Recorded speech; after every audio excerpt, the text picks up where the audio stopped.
Salutations, chers frères, chères sœurs de lumière en éternité, et bienvenue à la capsule transitionnelle numéro 17, intitulée « Seul l'amour indicible représente l'unité permanente qui nous permet d'ascensionner en toute liberté. » Ainsi, je suis Yvan Poirier, en esprit libre. Il me fait plaisir, aujourd'hui, de vous entretenir justement sur cet amour. Voyez-vous, l'amour véritable n'a pas de condition. Il est unité. Cet amour authentique est totalement inconditionnel, voire indicible. Il est celui du cœur vibral. Il est la conscience manifestée par la divinité, par votre Esprit Saint, par Abba, par Dieu, pour peu importe qui vous voulez. En somme, son porte-parole officiel est l'Esprit Saint, bien avant l'extension de l'ego, bien entendu, qui s'est manifesté par notre mise à l'ego. Il œuvre afin de nous libérer des attachements, des affects conditionnels et de notre histoire. Ces valeurs sont le respect intégral, peu importe l'existence ou la forme, ou même le règne. Cet amour véritable n'est pas spirituel comme on l'entend. Il est détaché de tout dogme, de toute doctrine, de toute philosophie et même de l'ésotérisme. Il ne juge et ne condamne jamais quiconque ou quoi que ce soit, peu importe sa bienveillance ou même sa malveillance. Il est empathique à toute cause et à tous les égards. Il comprend au-delà de la forme, de l'existence, du temps et même de l'espace. Il est le représentant parfait pour l'épuration et la dissolution systémique de l'ego, de l'âme et de l'histoire de quiconque et de quoi que ce soit. Voyez-vous, l'amour paradoxal ou conditionnel représente le reflet de la lumière inversée ou courbée, transmis par les religions et même par la science.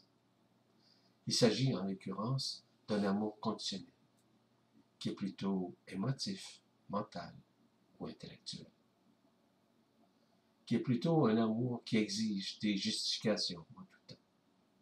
C'est un amour d'attente, de projection, de jalousie, d'envie, d'orgueil, de vanité, de jugement et de possession. C'est un amour axé sur le pouvoir sur l'autre et l'accession à des pouvoirs. C'est un amour axé sur la satisfaction et les désirs. C'est un amour axé sur le paraître. C'est l'amour de la dualité entre des forces, qu'elles soient de bien ou de mal. C'est un amour où l'ego, la personnalité, c'est bien, qui aime bien, châtie bien. En somme, c'est un amour pour des intérêts personnels, un amour mental, un amour sentimental, parce que c'est un amour purement émotionnel, parce que cet amour se sent protégé, parce qu'il est un amour passionnel. Il n'a pas de compassion comme telle, ni d'empathie. C'est plutôt une compassion naïve et aussi justifiante. C'est un amour de culpabilité et de regret, parce qu'il est un amour de domination sur quoi que ce soit et sur qui que ce soit, parce qu'il compose et il base son amour sur les plaisirs, pour les sens, les 5 sens. Donc, c'est un amour de conditionnement. C'est même un amour mensonger, un amour où un jour nous aimons et le lendemain nous détestons. Donc, c'est un amour dont le pardon et l'usoire sur l'apparence et les paroles sont évidemment sans la vibration du cœur. Cependant, comment l'Esprit Saint voit et rayonne l'amour authentique? Premièrement, il est la lumière authentique, qui est sa manifestation, directe et indirecte, en soi et à l'extérieur de soi. Il en est son porte-étendard quantique. Il est comme tous les soleils ne distinguant pas à qui il donne son amour indicible et ses rayons. Il est issu de l'éternité qui permet son rayonnement, bien entendu. Il ramène toujours à l'unité en dépolarisant l'éphémère. Il est pur amour, sans objet, en éternelle progression. Il est l'ubiquité, dont la faculté d'être présent partout, dans la présence en tout lieu, en tout temps, en tout espace et en toute dimension. Il est donc neutre. Il est pardon quantique, peu importe la forme ou l'existence ou les situations. Il est la résonance et la vibration du cœur vibral en son point zéro.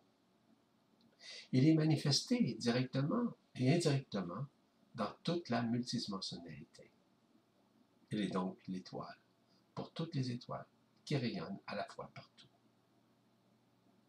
Il est ainsi le feu et la flamme qui nourrissent tout ce qui existe, ou pas, au sein de tous les mondes, de tous les univers, de tous les multivers, ainsi que les super-univers. Il est le démarrage absolu qui permet à l'incréé de se manifester, autant dans la forme que dans la non-forme, ou même dans l'informe. Il est une contrepartie de la source centrale. Il est les rayons, les ions, les ondes qui donnent la vie. Il est éternel dans son essence primordiale. Il est créateur et en même temps co-créateur. Parce qu'il est l'outil parfait et le portrait infaillible de l'intelligence de la lumière, peu importe ses manifestations ou sa magnificence. Il nous permet de nous remettre au diapason de l'autonomie quantique. Il est donc énergie sans fin. Il est la porte interdimensionnelle par l'intermédiaire des soleils issus de l'absolu, en étant le représentant officiel de tous les feux cosmiques, bien entendu. Il est la convergence et l'unification avec la source. Il est sans condition pour chacun, ne jugeant quiconque. Il ne mesure rien ni personne. Il offre son amour, qu'une personne soit bonne ou mauvaise. Il s'adresse à tout ce qui existe parce qu'il est un dans tout ce qui est un. Il est amour, puisqu'il rayonne tout ce qui nous manquons. Et nous manquons de rien en réalité, parce que tout est déjà là, en soi. Il est vital, oui. Il est vibral, bien entendu. Il est éthérique, parce que sans ça, on ne pourra survivre. Il est là pour donner, parce qu'il ne pense pas. Il est simplement. Il est ici et maintenant dans l'ultra-temporalité, ainsi que dans l'ultra-synchronicité, qui sont les mêmes que notre ADN quantique. Ainsi, seul l'amour indicible représente l'unité permanente qui nous permet d'ascensionner en toute liberté. Il s'agit évidemment de l'amour authentique, qui est la première loi de la création et de la co-création. Il est issu de l'absolu dans ses dimensions, dans ses espaces, dans ses temps. Mais il n'y a pas de temps, ni d'espace, ni de dimension, encore moins de commencement, encore moins de fin, parce qu'il est contient en tout temps. Il contient la lumière authentique qui est non divisée, non réfléchie. Il est un avec la loi de un. Cette loi unifie avec les strates de sa lumière à différentes composantes. Ces strates contiennent les énergies, évidemment, cosmiques, rayons, feu, flammes, son, couleur, ions, vibrations, fréquences, peu importe. Il est ainsi un feu ardent, au-delà des formes, des existences, des expériences et même des sentiments. Cet amour est le circuit du cœur vibral qui l'abrite. Seule la vibration du cœur contient cet amour authentique, sous-tendu par le feu de l'Esprit Saint, qui ne fait qu'un avec cet amour. Cet amour ne peut être un concept, mais un principe divin qui orchestre tout ce qui existe, tout ce qui vit et tout ce qui est. Il ne peut être mesurable, il est donc incommensurable, ni quantifiable, parce qu'il est infini. Il attire tout vers lui et son attraction se déploie au même titre que tout ce qui existe. Étant infini, il est illimité, tout en étant disponible dans tout ce qui existe, peu importe sa forme, sa non-forme, ou même son infraforme. Il est au-delà de la personne, de l'ego, malgré que la personne est déjà contenue dans l'amour. Il est le ciment des mondes, semble-t-il. Il est l'essence même de la création, de la source. Il permet l'articulation dans les multiples univers, multivers et dimensions, sans contrainte. Il est la semence des semences. Il n'a pas d'opposant, puisqu'il est un. Il est aussi une vibration en continuelle modulation. Quand la personne se dissout, l'amour prend toute la place dans l'être, et peu importe son existence. Il ne peut être conditionné par quiconque ou quoi que ce soit, parce qu'il est au-delà de l'attraction électromagnétique. Il est au-delà de l'unité de ces concepts, qui ne sont pas unitaires, mais bien divisionnels. Il est manifesté par sa capacité de régner, oui, de régner dans le tout et dans le rien. Il est résonance directe avec la loi d'action de grâce. Il est complètement à l'opposé de la loi d'action et réaction. Donc, il ne peut s'exprimer, à travers cette loi. Ainsi, il est extrêmement difficile d'exprimer un amour authentique ou inconditionnel quand nous sommes soumis à la loi d'action-réaction. Il ne peut créer une implication ou une conséquence dans un monde fermé. En cet amour, il contient également l'action de grâce, la loi d'attraction, autant des couronnes radiantes que de la résonance qui font partie du camp vibral. Au sein de l'illusion, dite luciférienne ou prométhéenne, l'amour vibral ne peut s'identifier à la loi d'action réelle, on peut dire d'action, réaction, oui, d'attraction, répulsion, ou loi du karma. Il ne peut être enfermé par une quelconque répulsion, une résistance ou une distorsion. Il est l'antithèse de la haine. Quand l'être ouvre son cœur, il en comprend sa splendeur et sa radiance, mais qui est au-delà de la forme, mais qui fait partie d'une partie de la multidimensionnalité.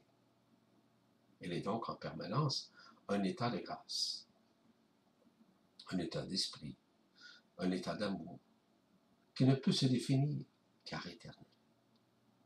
Il se suffit à lui-même, sans besoin d'autres éléments. Étant présent en conscience, il dissout tout ce qui est faux, éphémère, que ce soit l'ego, ou la personne, ou l'histoire.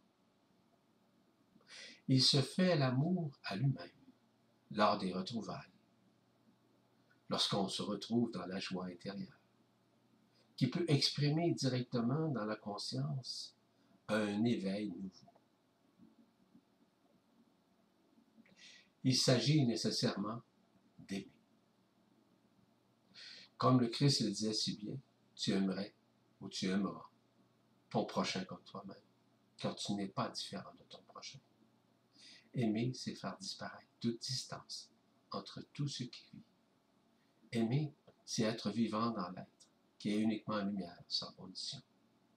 Aimer, c'est s'installer et s'établir dans n'importe laquelle des dimensions unifiées.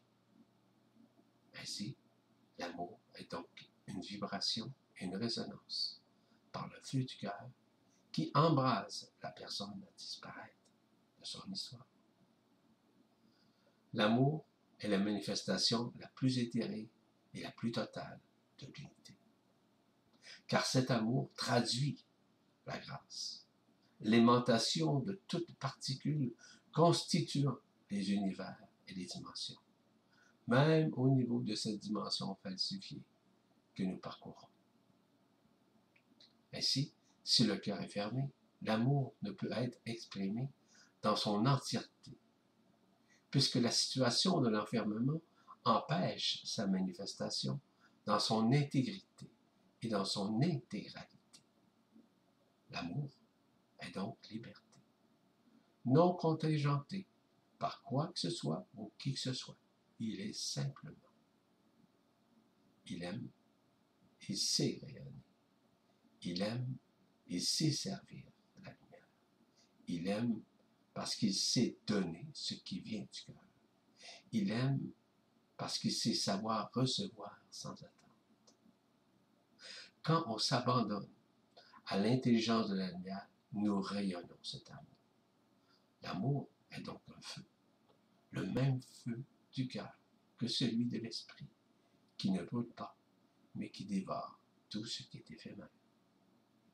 L'amour permet d'exprimer l'enfant intérieur, sans égard, sans besoin de connaître, sans se soucier du temps, de l'espace, autant pour hier, pour aujourd'hui, ou même pour demain. Parce que l'enfant intérieur est amour sans condition. Dans l'amour, il ne peut y avoir de jeu de rôle, de pouvoir et d'illusion, parce que nous sommes confinés quand nous exerçons de la sorte. Ainsi, on doit revenir à l'amour, soit l'amant de l'homme. L'amour aboutit toute distance, tout espace, tout temps, parce qu'il est éternel. Il est même la création, mais il est même avant la création. L'amour ne peut avoir un point de vue. Il est la surréalité du moment présent dans l'ultra-temporalité. Car l'amour ne peut posséder quoi que ce soit ou qui que ce soit. Il ne peut être issu de la personne qui est enfermée dans l'égocentrisme de sa vie. Donc, il ne peut être identifiable par une femme qui souhaiterait user de son pouvoir inconditionnel parce qu'il est occupé avec l'ego de la personne. Donc, l'amour est vérité et authenticité sans attribut. Il est perfection. Il se révèle à chaque instant à partir du moment où nous sommes conscients de sa luminescence qui se déverse dans le cœur. Il est le son et le chant de l'amour que nous entendons dans le moment de silence. Il n'est pas le mot, mais bien le verbe qui se fait chair dans la conscience, mais aussi dans la densité, qui peut se représenter par un silence où la voix du cœur exprime sa fondamentalité de ce qui est. Il est dans le Christ comme nous, tout comme nous sommes tout autant son amour, sans faille, sans obstruction. Rappelez-vous que nous sommes les enfants de l'homme, les enfants de la lumière, les enfants de l'amour. Nous sommes des semences d'étoiles, tout en étant les porteurs et les ancreurs de la lumière une qui permet d'exprimer cet amour. Nous n'avons point à nous convaincre que nous sommes cela. Au contraire, nous devons le manifester dans chaque chose de notre vie, dans chaque pensée, dans chaque geste et dans chaque attitude. L'amour ne peut être conceptualisé par une croyance ou une connaissance. Il doit s'actualiser à chaque moment de notre vie. Ainsi, c'est de cette façon que nous disparaissons. Nous lâchons prise. où nous ne voulons rien contrôler, où nous ne voulons absolument rien s'approprier. Il fait disparaître la chenille afin de laisser la place au papillon, volé par lui-même. L'amour tisse en nous la liberté d'être, de faire et d'accomplir. Cet amour ne peut être paradoxal, parce qu'on sait que le paradoxe de l'amour, c'est d'aimer et le lendemain, d'haïr ou de détester. Cet amour ne peut être une règle de conduite, mais plutôt l'actualisation de la conscience qui s'unifie à la loi de un. Il ne peut être conditionné par une règle, une technique ou une méthodologie. Il ne peut être raconté parce qu'il n'est pas associé à l'histoire, quelle que soit. L'histoire appartient au passé ou à une vision utopique, de futur qui font partie du mental discursif et des plans dégénératifs des émotions. L'histoire fait partie de la peur d'exprimer l'amour à cause de la crainte de se reconnaître intérieurement. L'amour permet la reconnaissance de l'intérieur, mais surtout la renaissance qui nous permet d'en disposer. L'amour nous permet de sortir de cette illusion afin de renaître en nous notre multidimensionnalité, afin de nous libérer de cette illusion et nous ramener graduellement en éternité. Car l'amour ne peut être un jugement passé, actuel ou préconçu, parce qu'il pardonne, peu importe la personne dans ce qu'il fait ou ne fait pas. L'amour n'est pas une matrice comme telle, parce que celle-ci en forme au lieu de laisser libre cours, mais il est la matrice christique, d'où émerge le Christ en soi. Cet amour permet d'ajuster la conscience, de guérir tout à la fois, de transcender tout ce qui est éphémère, de libérer tout ce qui enferme, et d'établir, avec sa lumière, son porte-étendard. Et en tout temps et en tout espace, il est inséparable de la source et de l'absolu. Il réanime le feu du cœur à aimer les autres cœurs. Il garde en lui le calendrier divin en chaque ADN quantique, voire en chaque moment présent dans les semaines. Cet amour permet de vivre ces moments de grâce afin de nous libérer, évidemment, de cet enfermement et de ces illusions. Ainsi, il nous gratifie de sa grâce, éliminant du coup la conscience de toute résistance et de tout doute, car l'amour œuvre pour nous aider à vivre la résurrection, cette illumination, afin de nous libérer et nous ramener à l'unification, ainsi qu'à l'ascension finale. De cette façon, il nous libère de toute entrave, des zones d'ombre qui nous ont engrammés pendant des millénaires, autant au niveau du corps que de la conscience. Cet amour met en branle l'accueil. Oui, l'accueil du corps d'être-té, le corps d'éternité si vous préférez, mais dans une humilité et en fonction de notre transparence. Il nous assiste durant tout son processus d'intégration. Ainsi, il est l'œil du cœur, qui s'unifie à la conscience, afin que nous puissions exprimer la vibration et la résonance de ce cœur. Cet amour nous aide à chaque instant à être le plus possible vigilant, attentif, lucide et transparent. Il permet d'agencer et d'aligner les couronnes radiantes, que ce soit celle du cœur, celle de la tête, ou celle de la Kundalini, ou du centre sacré. Donc cet amour est bienveillant, Il est la bienveillance non seulement de la conscience, mais de l'être dans son entièreté. Parce que l'amour optimise le taux vibratoire de la conscience, afin qu'elle se libère de son enfermement. Il permet aussi d'optimiser la libération de l'âme, afin qu'elle se tourne vers la voie de l'esprit. Cet amour est donc instantané, mais intelligent. Nous faisons vivre graduellement l'unification sans se soucier comment ou quand il se manifeste. L'amour nous libère de l'histoire, autant actuelle que pendant tous nos cycles de vie antérieurs en incarnation.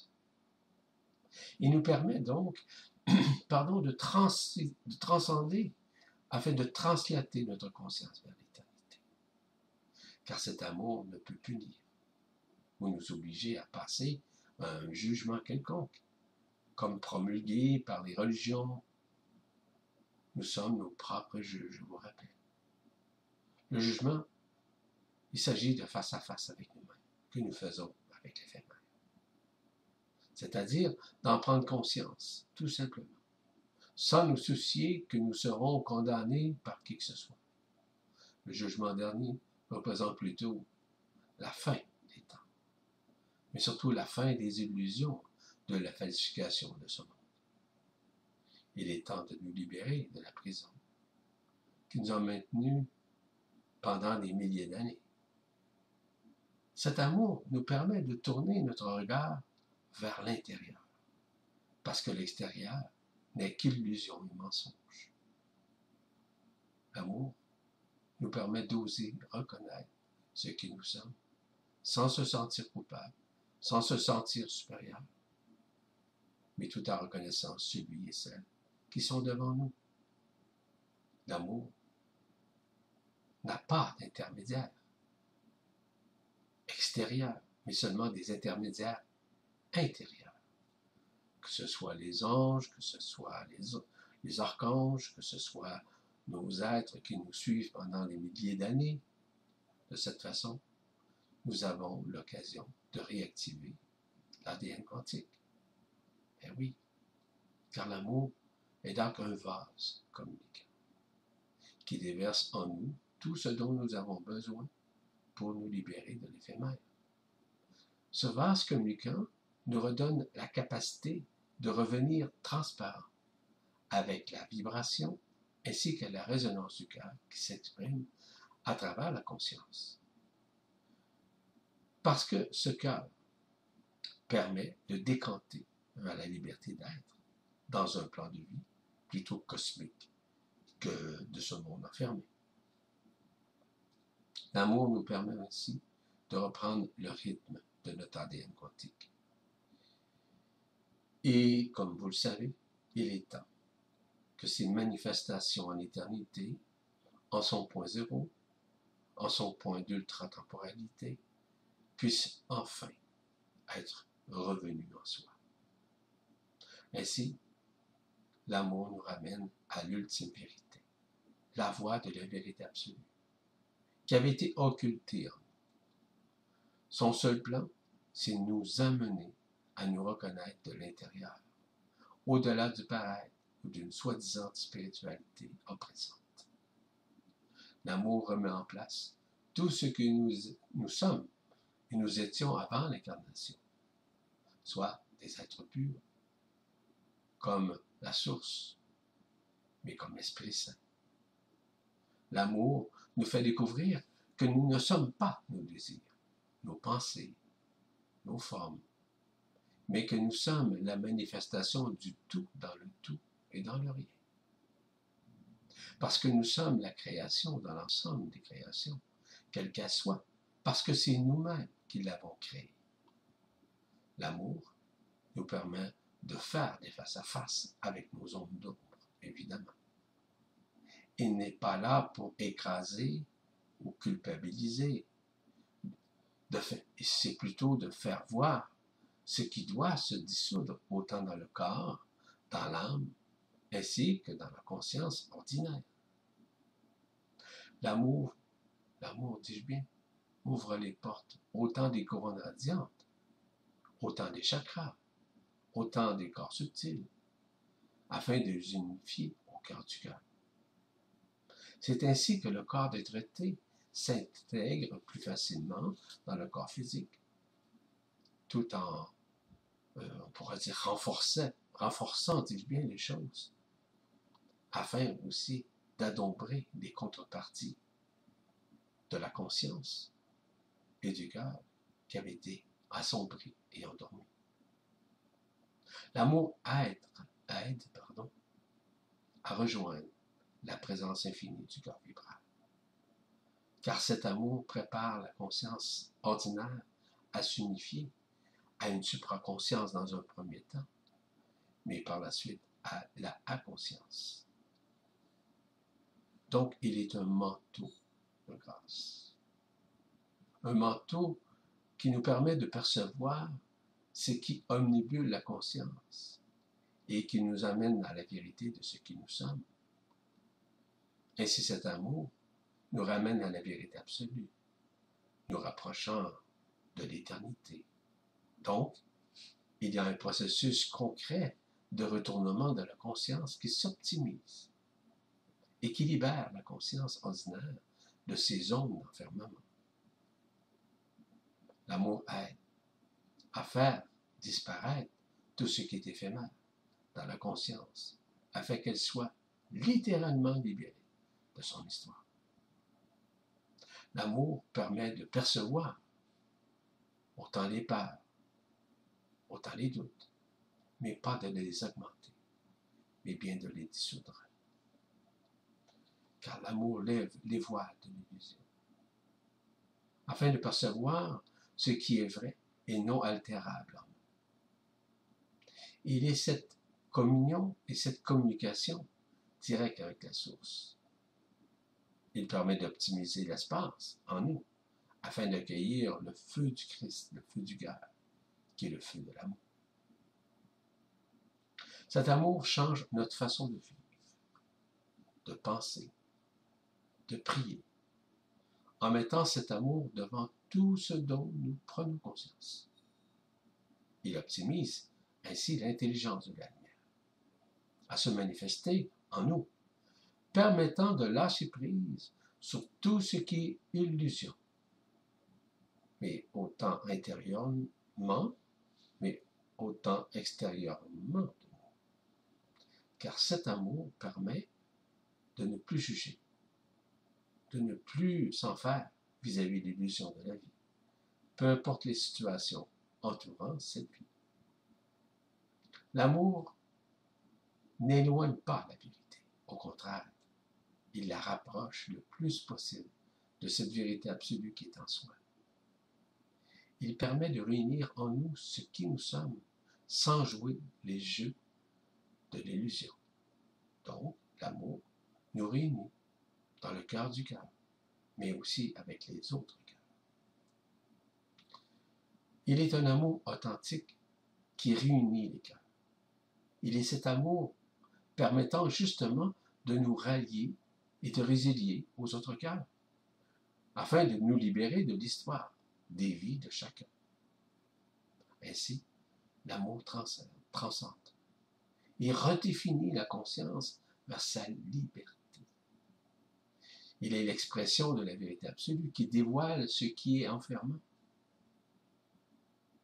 Car cet amour se manifeste de façon inopinée. Donc, instantanément au moment où on s'en attend le moins. Il n'a pas besoin d'être déclaré. Il ne suffit que de le rayonner dans le silence du cœur, dans le moment présent. Il n'est pas un point de vue comme tel. Il est l'ensemble de tous les points de vue, issus de la lumière authentique.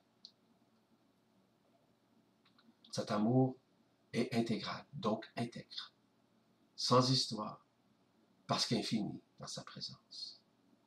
Il ne peut trahir, compromettre, parce qu'il est l'union et l'alliance à ce dont nous sommes de toute éternité. Il est l'état vibratoire entre la source, entre la terre et nous éternellement. Il permet de réunir tout ce qui est de l'extérieur vers notre propre intérieur. Il est donc le chant vibratoire du cœur des anges, qui chante les louanges, qui nous unifient à réaliser que nous sommes tous un, parce qu'il exprime à chaque souffle, chaque respiration, que nous le faisons en son nom, en sa présence. Il n'a pas de distance entre nous et l'amour. Il est omniprésent. Il est omniscient. Il est omnipotent. Il est omni-universel. Il est omniluminescent. L'amour nous ramène à une joie de vivre. Et non à une nostalgie d'un soi-disant bonheur d'occasion. Cet amour nous ramène au pardon. Oui, au pardon quantique. À ce pardon inconditionnel, qui est le don de soi, pour soi et pour autrui. Il est humble, acceptant ce qu'il est. Cet amour est transparent, ne pouvant se cacher sous le chapiteau conditionnel de l'ego de la personne. Il est simple dans tout ce qu'il fait, en demeurant humble, sans prétention, sans besoin de vouloir se faire connaître ou reconnaître. Il est authentique, parce qu'il ne peut mentir ou se mentir. Il permet justement de nous libérer de cet enfermement. Dans cet amour, il est l'enfant intérieur qui vit le moment présent sans se soucier d'hier et de demain. Donc, il est la présence infinie du silence du cœur. Il est la vacuité et la vivacité de l'Esprit Saint.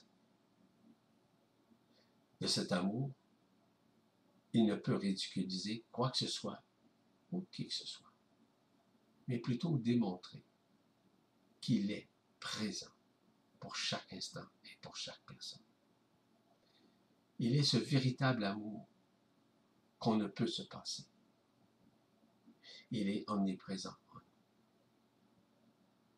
Nous n'avons pas à chercher un quelconque amour extérieur. Nous le sommes entièrement intérieurement. Il n'a pas besoin d'être projeté, paralysé ou poétisé. Il rayonne ce qu'il est, c'est tout. Cet amour n'attend pas un autre amour. Il vit ce qu'il a à vivre et à se préparer éventuellement à le rencontrer, afin qu'une reconnaissance mutuelle se produise l'un à l'autre vis-à-vis l'amour de l'esprit et l'amour de l'être. L'amour n'est pas une expérience. Il prépare plutôt l'être à le vivre sans attente et sans conditionnement. Cet amour ne se pose pas à des questions. Il n'a pas peur. C'est plutôt la peur qui est envahie, qui est, pour dire, soudainement épris par l'amour. L'amour ne peut être mental. Parce que le mental, comme vous le savez, est plutôt conceptualisable. Il est au-delà même de la supramentalité. Voilà ce que j'avais à vous parler. Un tantinet de cet amour. Je vous invite à vous procurer les séminaires qui sont faits et qui vous permettent justement de retrouver en vous cet amour, cet Esprit Saint. Parce que vous avez seulement remarqué que nous sortons de cet éphémère. Que nous sommes maintenant en train de réaliser que nous rentrons dans l'émergence de cet amour, qui est déjà en soi, qui n'est pas un hologramme illusoire.